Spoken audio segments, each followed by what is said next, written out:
কান চলচ্চিত্র উৎসবের 10ম দিনের সূচনা হবে মধ্যরাত্রের প্রদর্শনী বিভাগে ব্যাটার্ড, ম্যাটিকোর, রোমা এলাস্টিকা দিয়ে। একই সময় আউট অফ কম্পিটিশন বিভাগে প্রদর্শিত হবে আন্তোনিন ব্রোদ্রির লা ব্যাটালি দ্য গলে লা এজ দে ফের। সকালের শুরুতেই অনুষ্ঠিত হবে প্রতিযোগিতা বিভাগের সিনেমা নটার সালাটের প্রেস কনফারেন্স। ইমানুয়েল মারে পরিচালিত এই সিনেমাটি নিয়ে ইতোমধ্যেই দর্শক ও সমালোচকদের মধ্যে তৈরি হয়েছে ব্যাপক আগ্রহ। আসাতে রিগার বিভাগে এদিন প্রদর্শিত হবে ভিয়েতুরুস কৈসির পরিচালিত উলা। পাশাপাশি লা সিনেফ বিভাগে দেখানো হবে প্রোগ্রাম 4, যেখানে থাকছে নতুন নির্মাতাদের নির্বাচিত কাজ। একই দিন অনুষ্ঠিত হবে লা ব্যাটালি ডে গলো লা এজ দে ফের সিনেমার সংবাদ সম্মেলন। বিশেষ প্রদর্শনী বিভাগে জায়গা পেয়েছে ক্রিস্টোফ দিমিত্রির রেভিয়ার লেস সভরেন্ট দে চু।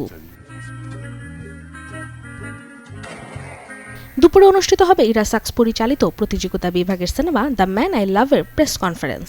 অন্যদিকে আসাতে রিগার বিভাগে দেখানো হবে জ্যাকারি উগেনের ভিক্টোরিয়ান সাইকো। দিনের বিশেষ আকর্ষণ হয়ে উঠবে অভিনেত্রী টিলডা সুইটেনের অংশগ্রহণে রেন্দেজ ভোস উইথ সেশন, যেখানে তাকে ঘিরে থাকছে দর্শক ও আন্তর্জাতিক গণমাধ্যমের বাড়তি আগ্রহ।